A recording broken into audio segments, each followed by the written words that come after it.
Very good evening to our audience. A good evening to General Panag as well. It's an absolute pleasure and delight to be with you on this conversation. We're really sort of enjoyed, I have only gone through the manuscript, but I've really enjoyed every sort of page of your book, The Indian Army, Reminiscences, Reforms and Romance, especially the romance part of it, which is not usually found in an army book. It's not a surprise that it makes for such good reading because your periodic contributions to the print, to news laundry, and to other sort of news organizations and magazines have always made for excellent reading. Now, before we actually get on to the question and answer session with General Panag, which will last for about 45 minutes, and after that we'll throw open the house for questions. Before that, I'd just like to tell you how I first met General Panag. It was exactly 41 years ago, actually, and it was January 1979, and I was a cadet at the Indian Military Academy, and we were doing a sort of lecture demonstration on jungle survival. And there was this tall, handsome Sardar officer from the 5th Gurkha Rifles standing there with a sack in his hand. Before we could say Jack Robinson, he opened the sack and out comes what looked exactly like a very large cobra, which it was. Over the next 10 minutes, General Panag, then Captain Panag, demonstrated to us how to capture it with a Y stick, how to kill it, how to skin it, how to cut it into pieces, and how to cook it. And then we ate that snake, and it made for pretty good eating, I have to say, roasted over a makeshift fire. So that was my introduction to General Panag, and it's been even more interesting ever since then. General Panag, do you remember that? Did you do any rehearsals with that snake? No. It was, of course, a rehearsed demonstration, Ajay. But I do remember you too. You were the battalion cadet adjutant of the battalion of Manekshaw Battalion. And I have very vivid and very fond memories of you. And of course, I have later met you in service too.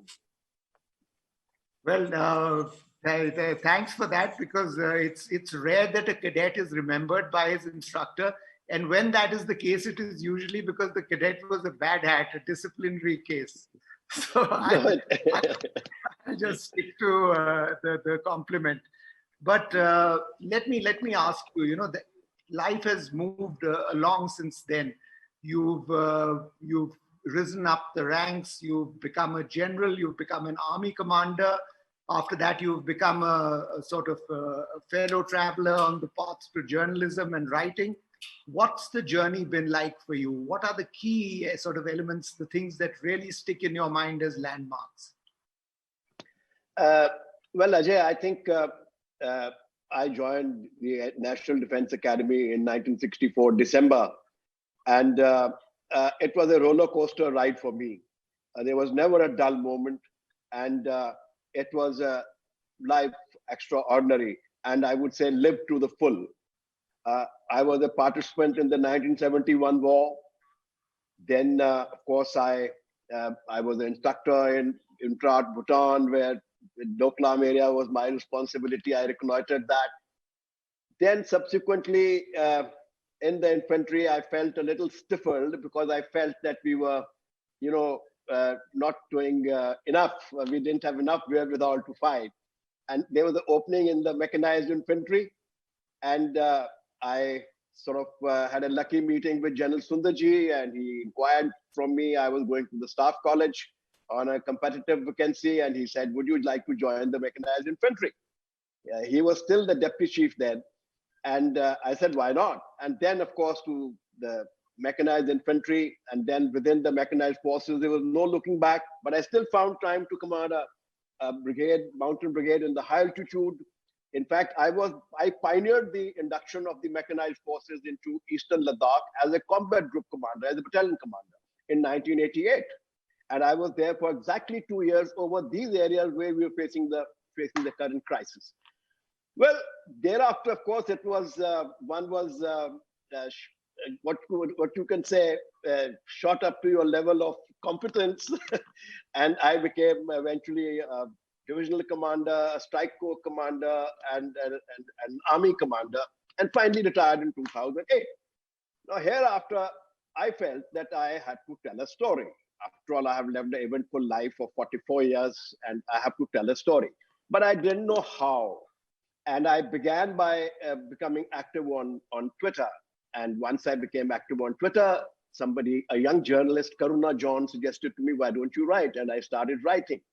And now I have penned close to nearly 300 articles in the last about 4 years. And again, it's been a very interesting exercise, how to express simply the complexities of the army life and explain it to an audience. And then, of course, Amazon Westland gave me this opportunity of putting some of my articles into a collection form, and which reflected my own personal life, as well as also what I experienced in the army. Well, most military people live very interesting lives. They encounter all kinds of situations, sometimes bizarre, sometimes really remarkable, sometimes just plain nice in the way that they feel. But few of them actually get down to writing. Instead, we sort of gather at the bar and have a drink and talk about it. So I like to say that we are followers of the oral tradition, not the written tradition. But you've mastered the written tradition. Did you have a sort of flair for writing even when you were in service, or have you developed this later? Ajay, as you are aware, that communication skills is a very important, a quality that is required amongst the leaders in the armed forces. Of course, verbal as well as written. And so one writes, but one was writing in a military language, very cryptic and all. It was not the kind of language that is common people will understand. So that is why I felt that the story, whatever I have seen, and this thing has to be told. That was one aspect.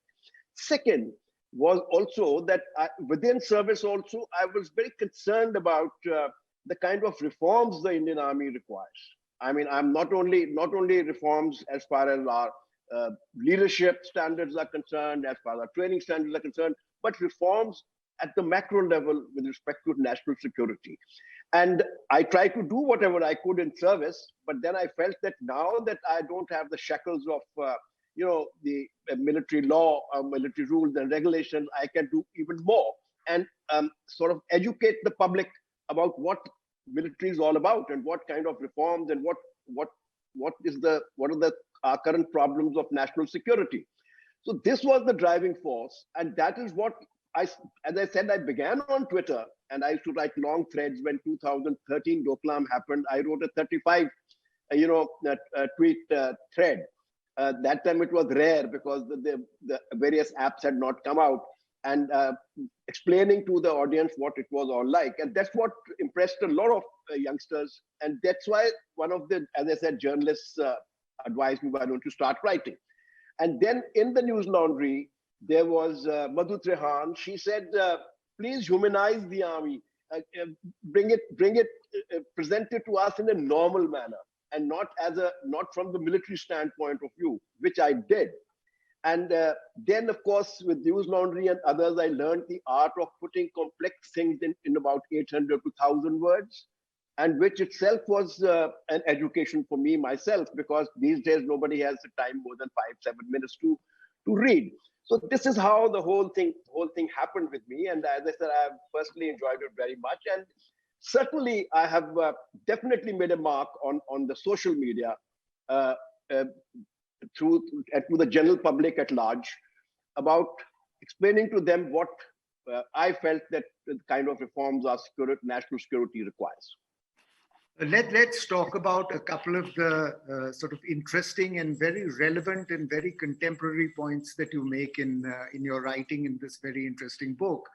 I'll start with your sort of observations on neo-nationalism, the spread of this sort of corrosive culture, the politicization of the army, and how these two are interrelated. Would you say this is a real serious cause for concern for the army of the present? I think it's certainly a cause of concern, more so because not so much the rank and file, because I find that the hierarchy of the armed forces is slightly tilting, if not bending, with the wind.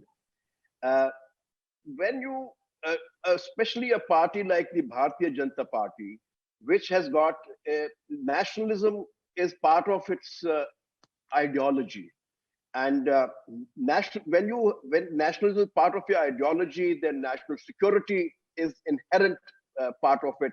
And since the armed forces are the last instrument of the state as far as national security, or for that matter, internal security is concerned, so the armed forces get sucked into this entire what should I say environment that has come about currently of nationalism as opposed to patriotism. So once the army gets sucked into it, then the army is deified, it is idolized, it's put on a pedestal, which itself is a retrograde step. Because moment you put anybody or any organization on a pedestal and start defending every single action that good or bad that it has taken, then the first casualties are reforms. The reforms, I mean, when anybody suggests that reforms are necessary, people say, oh, you are criticizing our army. So what we have seen is that first we saw the army become a part and parcel of every facet of national life. It was everywhere. If there was somebody complaining about standing in a line for during the when we had the demonetization, this thing that at that time people said, well, the soldiers are guarding in Siachen and you are just about sort of cribbing for standing in a line.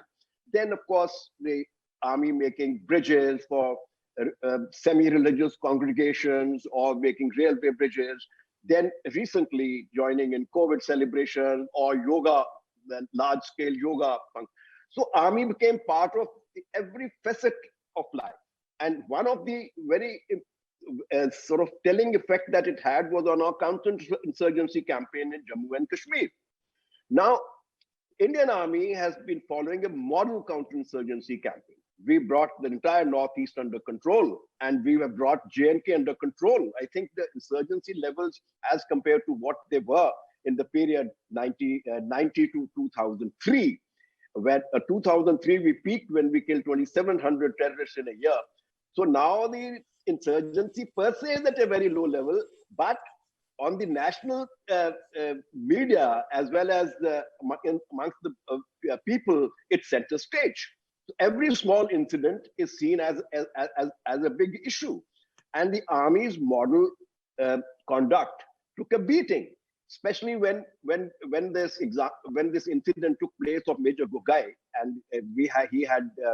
It was a rogue action taken by an officer, whatever be the circumstances of tying a civilian on the jeep and parading him, rather than treating it as an isolated rogue action. It was defended not only by the state, by the government, and it was commended and officially recognized by the Chief of Army Staff. So this was the effect of the army getting sucked and becoming part and parcel. Let me sort of take on that thread that you've raised. This connection between nationalism, patriotism, jingoism, all these isms that we have. Does it actually make the army stronger, sort of highly nationalistic army and a highly patriotic army? Or do soldiers actually fight for different things? I can say very confidently for myself that in my entire 22 years of service, which was a lot less than you put in, I don't remember ever being motivated by nationalism, by the thought of Bharat Mata ki Jai. For me, it was always the soldiers around you, the soldiers you lead, your unit name, the Paltan ki Izzat, as we called it. Those were the motivating factors. Was I an exception, or is that No. that what motivates soldiers? Ajay, you were not an exception. In fact, patriotism and nationalism form a backdrop for soldiers. It is there, after all. But at the same time, we must remember that we swear on our constitution and when we join the armed forces, we take oath on our constitution. Apart from, of course, the various religious books and all that we have in India. Soldiers, it has been proven over the years and since centuries, and in the famous research works done by people like S.L.A. Marshall and all, that soldiers primarily fight because of unit cohesion. Nobody wants to let down his comrades. Nobody wants to be seen as a coward in front of anybody else. This is the prime motivator for soldiers to fight. And patriotism, defending motherland, and all these things, they are in the backdrop. Yes, certainly, when we capture a position or we are defending a position well, everybody likes to put the tricolor there on the ground because it's symbolic. It's symbolic of the nation. It's the nation's symbol. It's a constitutional symbol. The ultimate balance, patriotism remains the last refuge of a scoundrel, would you say? Well, you said that. You said it rather, I would say. So I would say that it is unit cohesion, and you fight because of regimentation. There lies the strength of the Indian Army. Let's move on to another very interesting subject that you've written on, and that is the role of women in the army and the potential for women to play a combat role in the army. I should also mention here that your daughter Gul Panag has written an excellent article on this, in which she appears to say, if I've understood the article correctly, that women are absolutely capable of playing combat roles, provided they meet the physical standards and the combat standards that the men are required to meet. Is this a far cry? Is this something that will never happen? Or is this something that you would imagine that in your and my lifetime, we will actually see women play a combat role in the army? I think women have come a long way in India. And we see today women are all over the place, and they are doing all kinds of jobs, and they are flying planes, they are become fighter pilots, and they are going to soon go aboard on the ships. And army also has selectively granted them permanent commission now in the various arms and services in which they are allowed to join. Today, they are not allowed to join. They can join everywhere except, I think, artillery, infantry, and the armored corps, which are traditionally at the front line. Now, I hold the same views as my daughter Gul. In fact, I feel that. But I must make a point before that. Before I come to this part, before I give you what my view is that when we took the late women officers in 1993, I think, where General Rodriguez was the Chief of Army Staff.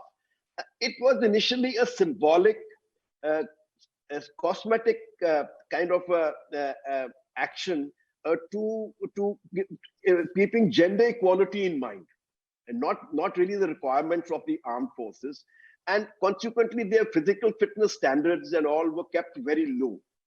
So then they got used to it, and then the various terms and conditions of service were not codified in a proper manner.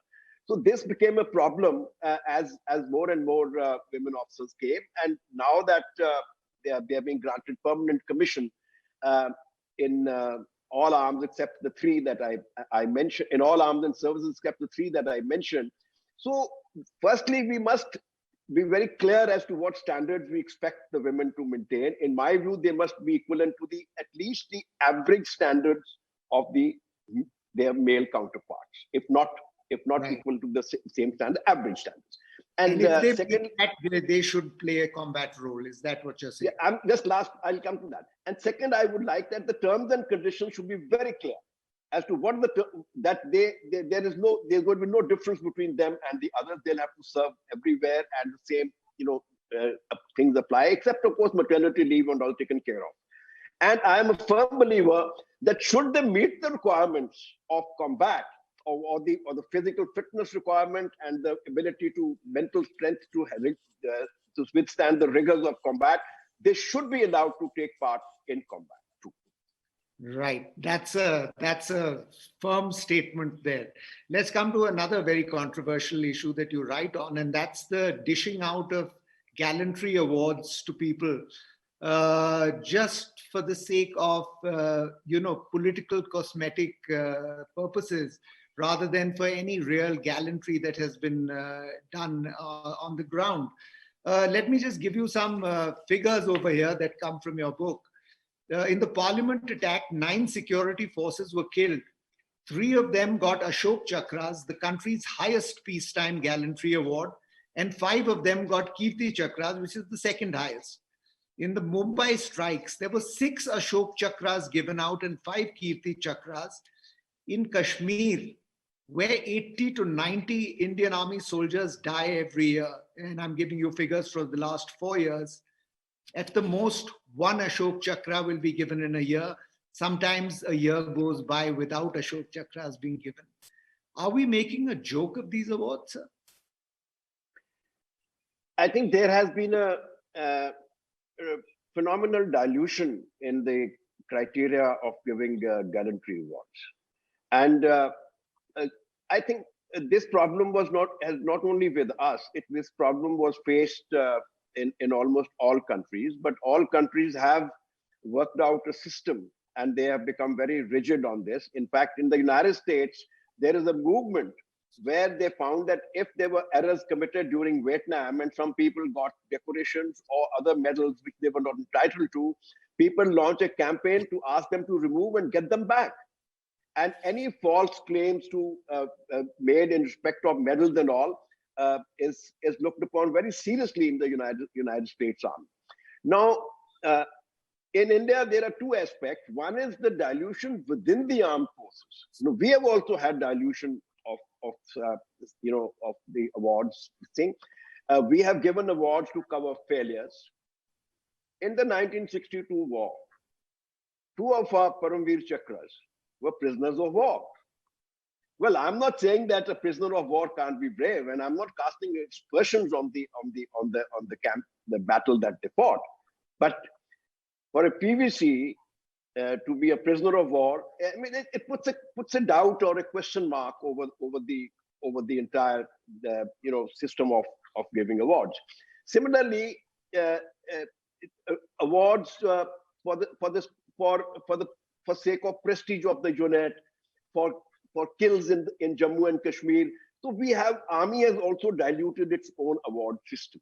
Now, when this award systems have now started carrying a lot of financial advantage as well as other privileges. So the police and the others they did not want to get left behind. Otherwise, they should have stuck to their own medals and their own systems. So they also wanted that similar things, awards should be given to all, and in any case, Ashok Chakra, Kirti Chakra, and all can be given. So then started this trend that award that anyone killed in action, which is itself a glorious action, a glorious act, I would say. Anyone killed in action in face of enemy has already committed a great act of bravery. But then to link it to a decoration, if you come in the line of fire and got killed, and we have had the famous case of Mr. Hemant Karkare, who just had got shot at random. Now, while with due respects to him, he was given an Ashok Chakra, and in my view, he should have been suitably rewarded in some other manner. He killed in action, certainly, and that itself should be recognized. But to recognize him with a Ashok Chakra, and then similarly with the actions in Parliament, so casualties suffered, and in adverse circumstances, or when we face failures, we tend to give more and more awards to justify the actions of that failure. So there's a phenomenal dilution, and it's becoming a bit of a joke. And both within the armed forces and the government, they must institute reforms. Must institute reforms. Do recognize being killed in action. Do recognize being wounded in action, but not necessarily with a decoration. Reserve it for the best and the bravest. Right. Let's, we're running out of time. Let's come to the current burning topic. That's the intrusions in Ladakh.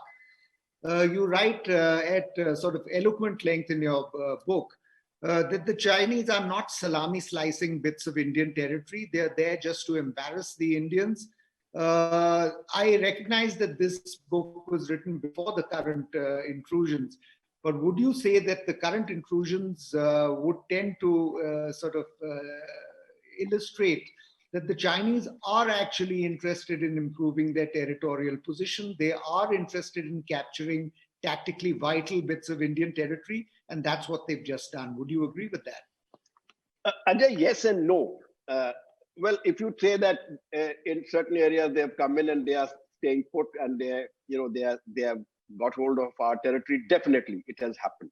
But look at the overall strategic aim. The overall strategic aim is to assert their hegemony over India and to tell India that you are not our equal in the competitive conflict among nations, and you at best can be a junior cooperative partner. Right? This is what Chinese want to convey to us at the highest level, and that is why they get upset when our foreign policy is assertive. We ally with the United States, and we oppose the China-Pak economic corridor going through us, and we say that we want taxation back, and we will take Baltistan and Gilgit and the POK back. So these things at the macro level is what China annoys China, and it wants to assert and embarrass India, so that the neighbors, everybody, the world at large sees, look, China is the superior power. So that's part one. Now the second part is, this is part one. This is why it is sort of wants to always trigger borders. The second part is, China is extremely sensitive to the threat we pose to its territory. It considers Aksai Chin and the areas it captured in 1962. That is the entire area between the Changchenmo River and Chishul, Pangong So. So it's extremely sensitive. It considers as part of its own territory. It even went to, as early as 1969, it went into a conflict with the USSR over certain territorial disputes in the north, and there was firing incidents and major incidents at that. So it's extremely sensitive, and our making of the border infrastructure in all these areas, Depsang, Gogra, Hot Springs, Kograng River, Pangong So, is what is the current trigger. So it was quite content to being with what it was. So you're saying, sir, if I understand you correctly, that there is the larger aim of embarrassing and showing up India, but there is also the territorial dynamic. Yes. So let me leave you with this last question. If you were the army chief today, and you came pretty close to being one, if you were the army chief today, what would you advise the government that its actions should be to counter these Chinese intrusions? Should they throw them out? Should they attack the Chinese, or do we just grit our teeth and swallow it? You see, firstly, I would say that let me give you one error of judgment, whether it was on part of the army or whether it was a part of the government. It's not clear, right? We knew something was happening, that something was going to happen. And we also had plans for preemption in all these areas. And so of course, it all requires a fine judgment that if they are coming, then we will preempt. Like as early as 1988, and that's almost 32 years ago, Sirijap, where this Finger 8 area is, that was one of my tasks, a preemptive task as a combat group commander in the dark. So that means first we missed the opportunity of preemption. Now Chinese having preempted us, and now of course we have put them there. I think the first option is diplomatic. We must attempt through diplomacy to coax the urge and convince the Chinese to go back. Even if a slight compromise has to be struck to do that in terms of buffer zone, I would probably support the government on that. However, if the whole world is watching us and the neighbors are watching us, it will be a sheer blow to our prestige that if we actually do not eventually take, if the Chinese refuse to go, that we do not take any action to evict them. So as a last resort, I'm of the view that we must exercise, we must keep our options open as far as to use the military option to there or elsewhere in some manner, so that the status quo anti-April 2020 is restored. We must not give up this option. The current approach of the government seems to be that they have gone in and they have used denial and obfuscation to convince the public at large that not much has happened. In fact, if you see the latest India Today survey, and everybody has endorsed the government's handling of the situation with China. Well, whatever be the worth of the survey, the fact is that this is what the government's intent was. This denial and obfuscation has made the public believe that it's handling the situation well. But I think that where the Chinese are sitting, these areas, firstly, they will force us to man the LAC now all along, employing double the number of troops. And secondly, if we are not able to restore status quo, either through diplomatic means or otherwise, we will look very small as an emerging power in front of our neighbors and the world at large. We just accept what's happening. It will be a big setback for us. Let's leave the conversation part of it over there. And thank you for being extremely frank in all your observations. Let's go over to Angad now, who I believe will come to us with question and answers. Angad, over to you.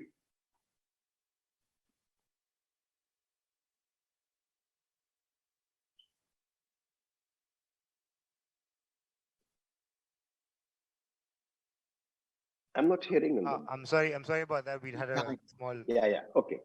Well, we've had a lot of questions from our online viewers, so we have to shortlist just a few because, like Colonel Shukla said, that we're running out of time a little bit.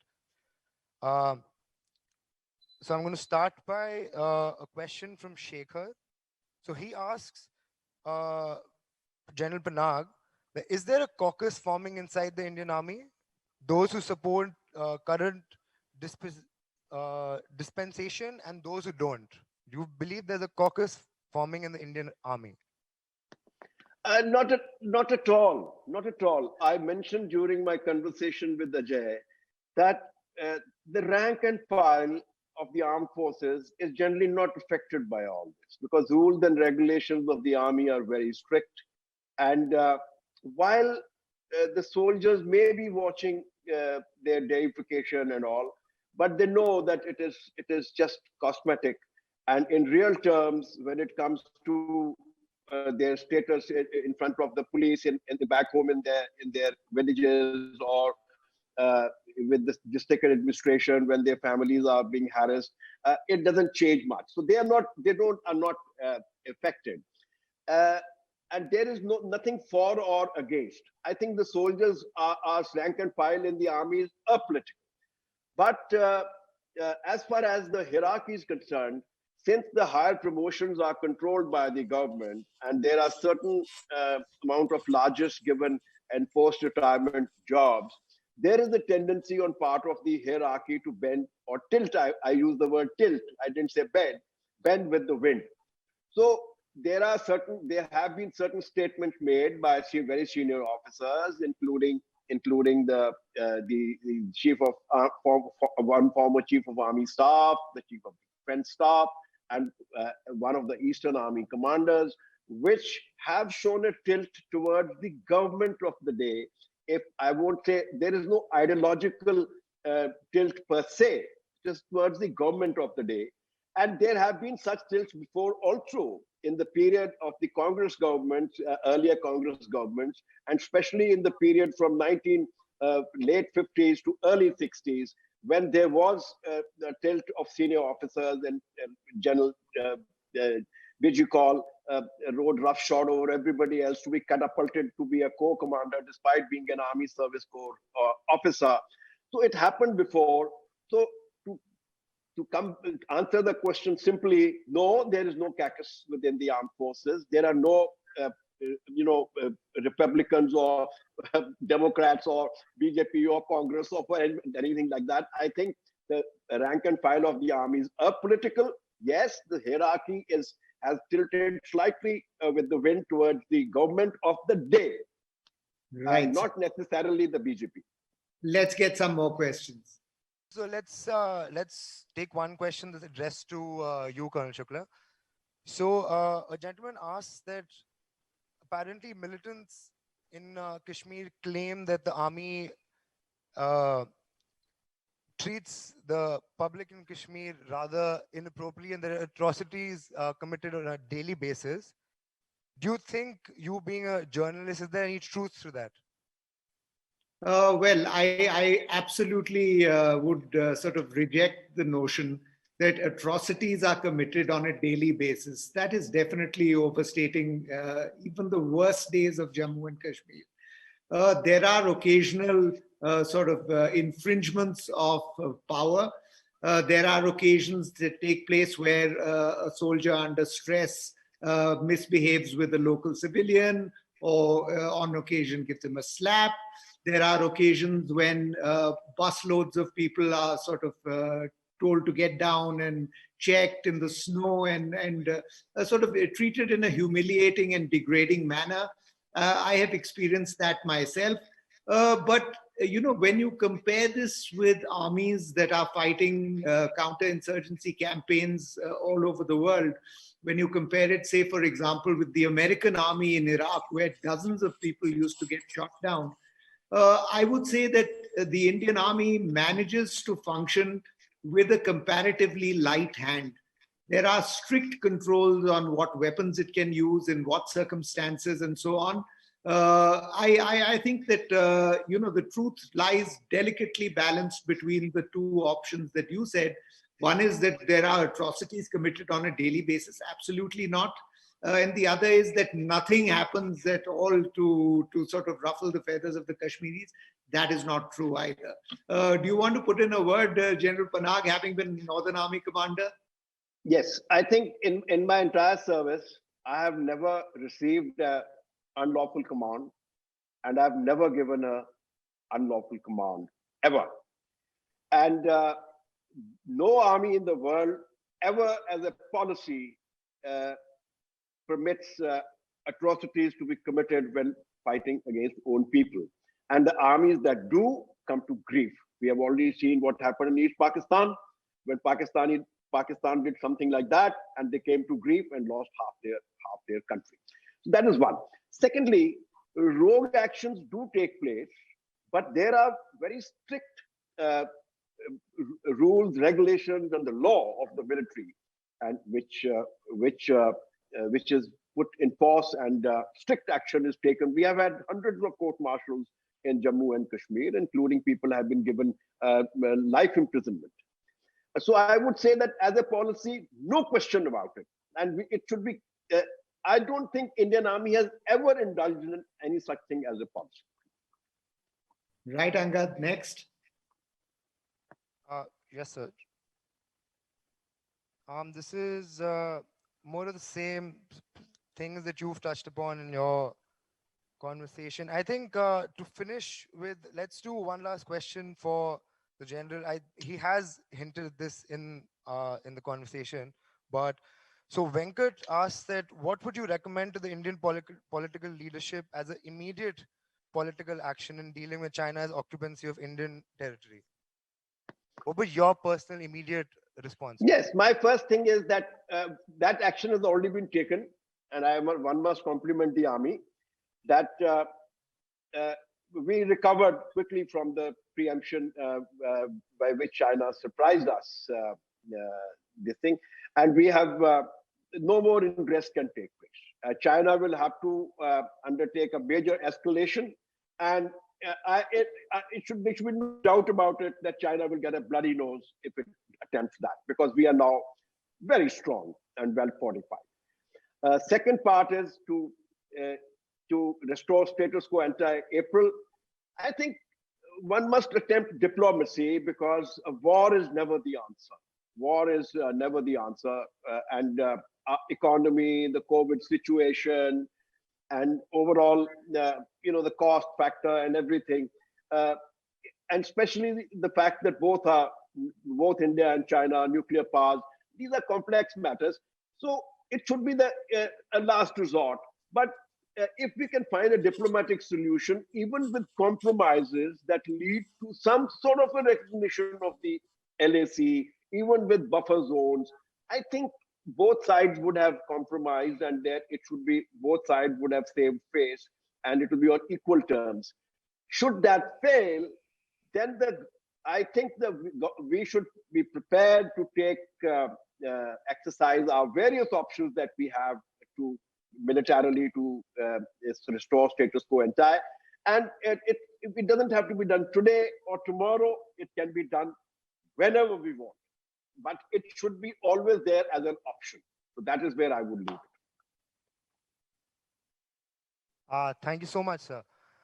I think that does it for today. I'd like to thank you, General Panag. Thank you so much for joining this conversation today, and thank you as well, Colonel Shukla. Thank you so much for coming and joining this conversation here. And I'd like to thank everybody who's tuned in and all the questions we received.